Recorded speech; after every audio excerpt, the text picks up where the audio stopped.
So my name is Charles Bennett and I'm a beekeeper, and I've been being asked a lot this time of year about putting the bees to bed for winter.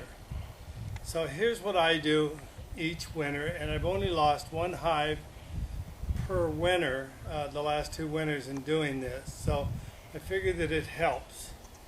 And I usually start with a bottom board, and you can start with a screen bottom board or magnetory bottom board. This one just happens to be a magnetory. Okay.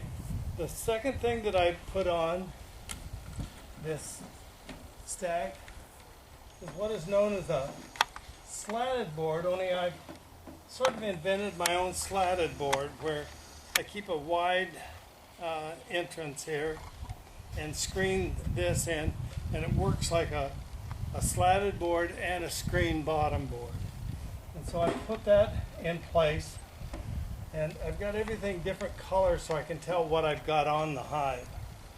The next thing that I put on is the hive body itself, and I use all supers, so this just happens to be a super, and I've put insulation all the way around it. I've cut it, and these bars hold down the insulation, and so I put that right on top of the slatted bottom board and square it up. And the next thing that I put on is a spacer. Now, I've used several different widths. I find that this spacer works just about great because I'm going to need a spacer because I'm going to put sugar on. So the spacer goes on top of this this super, and I find that this paper that comes between the sheets of foundation work best. And I lay 2 of them overlapping so that I have about 1.5 inches all the way around the paper.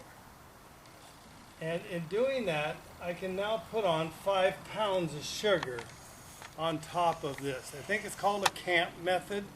I picked it up out of some magazine. And so I leave them with 5 pounds of sugar on top of them.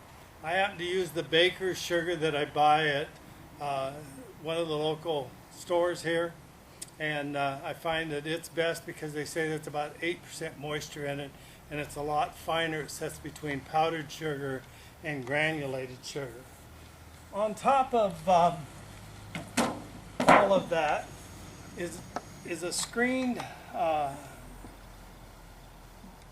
box that has shavings in it. And you can see the shavings. And so I would put these shavings right on top of that sugar.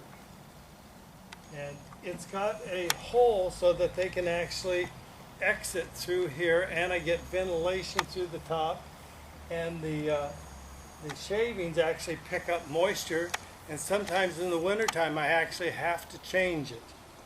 On top of that, I would use a standard inner board, and I just put that right on top of the shavings, and on top of that I would use my regular cover. And I like to make sure that I get plenty of ventilation, so I offset that so that the rain runs off and they get plenty of ventilation. So that's basically what I do every year for my bees, and they seem to survive just really good. So if you have questions, you can call me at 360-200-3093. I'll also post that at the bottom of this video. And my email address is cbennett3491@comcast.net. Thank you.